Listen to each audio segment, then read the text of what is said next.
الصلاۃ والسلام علیک یا رسول اللہ، الصلاۃ والسلام علیک یا حبیب اللہ، الصلاۃ والسلام علیک یا نبی اللہ، الصلاۃ والسلام علیک یا شفیع المذنبین، الصلاۃ والسلام علیک یا رحمت للعالمین۔ السلام علیکم دوستو، آج کی ویڈیو میں بناؤں گا اس موضوع پہ کہ اللہ تبارک تعالی ہم سے چاہتا کیا ہے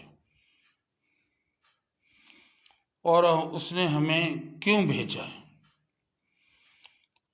سورۃ مومنون، بسم اللہ الرحمن الرحیم۔ افحسبتم انما خلقناکم عبثا وانکم والینا لا ترجعون۔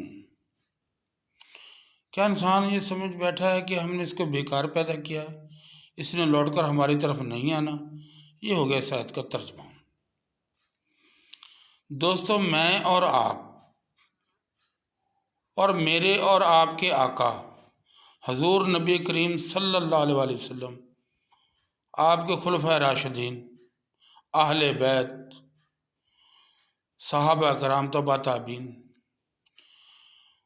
وہ لوگوں کے زندگی گزارنے کا جو طریقہ کار تھا اور جیسا اسٹائل آج ہمارا ہے، اس میں زمین اور آسمان کا فرق ہے۔ فرق کیسے آیا؟ جب سے جس مقصد کے لیے اللہ تبارک تعالیٰ نے ہمیں اس دنیا میں بھیجا، ہم نے اس مقصد کو پش پش ڈال دیا۔ آپ اور میں آئے تھے اس دنیا سے برائی کو ختم کرنے کے لیے، اللہ کا نظام اس کائنات پہ لاگو کرنے کے لیے، اس زمین پہ لاگو کرنے کے لیے۔ اللہ نے کہا نا قرآن میں کہ تم سب سے بہترین امت ہو۔ وہ جو سب سے بہتر ہوتا ہے، اس کی ذمہ داریاں بھی اتنی بڑی ہوتی ہیں۔ جب سے ہم اس مقصد کو بیان کرنا علماء کرام نے چھوڑا مسجدوں میں، پیروں نے خانگاہوں میں، کہ ہمیں بھیجا کیوں ہے، یہ مقصد بیان ہونا بند ہوا تو ہمارے زوال کا دور شروع ہو گیا اسی دن سے۔ کیوں؟ کوئی بھی امت ہو، کوئی بھی قوم ہو، جب تک وہ اپنے مقصد کو زندہ رکھتی ہے، وہ قوم بھی زندہ رہتی ہے، اس کی غیرت بھی زندہ رہتی ہے۔ جب اس قوم کا مقصد بھول جائے، اپنی قوم اپنے مقصد کو بھول جائے، تو پھر وہ قوم تباہ برباد ہو جاتی ہے۔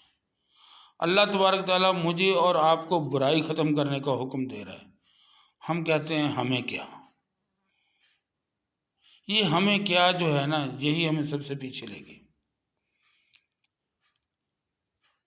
ایک حدیث یاد آئی اس زمن میں کہ حضور نبی کریم صلی اللہ علیہ وسلم نے ارشاد فرمایا کہ بنی اسرائیل میں اللہ تبارک تعالیٰ کا ارادہ ہوا ایک بستی کو الٹا دوں، تو جبریل کو بلایا، اس کو حکم دیا کہ فلاں بستی جو ہے اس کو زمین سے اٹھا کر اس کو اوندھا پلٹ دو۔ تو حضرت جبریل امین نے کہا ہے اللہ، اس بستی میں تو ایک بندہ ایسا بھی ہے جس نے ایک لمحے بھر کے لیے بھی تیری یاد سے غافل نہیں ہوا، اس کا کیا کرنا ہے؟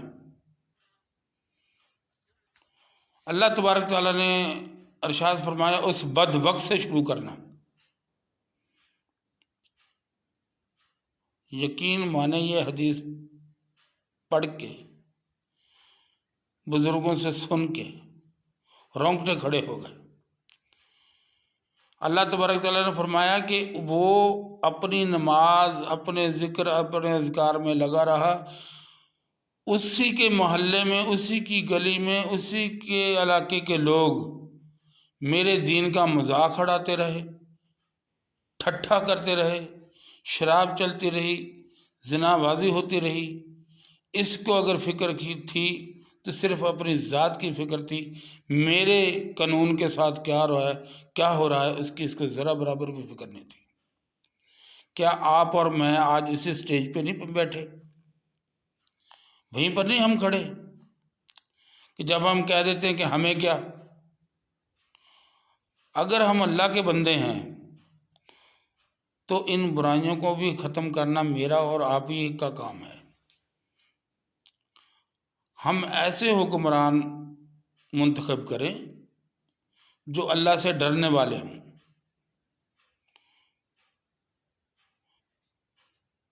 ہم نے جن لوگوں کے پیچھے نمازیں پڑھتے ہیں ان کو ووٹ نہیں دیتے، جن کو ووٹ دیتے ہیں ان کو اس قابل نہیں سمجھتے کہ ان کے پیچھے نماز پڑھی جائے۔ آپ مجھے یہ بتائیں، یہ دورہ معیار جب سے ہم میں ہے تو ہم کہاں پہنچ گئے ہیں؟ پہلے جو لوگ تھے، 1200 سال پہلے کے لوگ جو تھے، وہ جس کے پیچھے نماز پڑھتے تھے اسی کو ووٹ بھی دیتے تھے، اسی کو اپنا امیر بھی بناتے تھے۔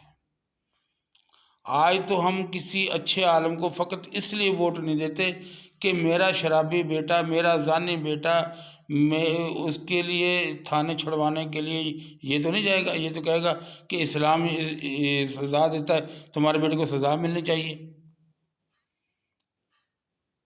جب سے ہمارے اندر دینی غیرت ختم ہوئی ہے تو ڈبہ پیر بھی بہت ہو گئے ہیں، ڈبہ مفتی بھی بہت ہو گئے ہیں۔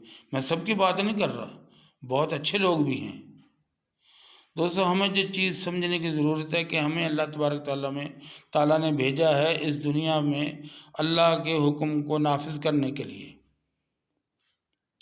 پھر اللہ پاک کہتے ہوئے کہ تمہیں لوٹ کر میرے پاس نہیں آنا، یہ کتنا بڑا سبق ہے ہمارے لیے کہ تم میرے سبق کو بھولے بیٹھے ہو۔ کیا تم سمجھتے ہو کہ تم نے میرے پاس لوٹ کر نہیں آنا، میں تم سے حساب کتاب نہیں لوں گا؟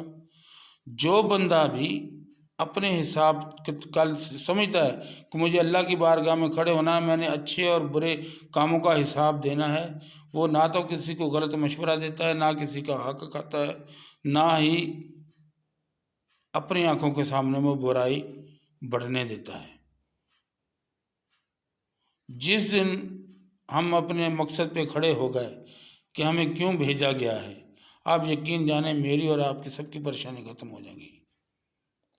جس دن ہم نے سچ بولنا شروع کر دیا، جس دن ہم نے کہا کہ بھوک سے مر جائیں بہتر ہے لیکن حرام گھر پہ نہیں آنا چاہیے، جس دن ہم نے اللہ کے بندوں کی قدر کرنی شروع کر دی صدقے دل سے،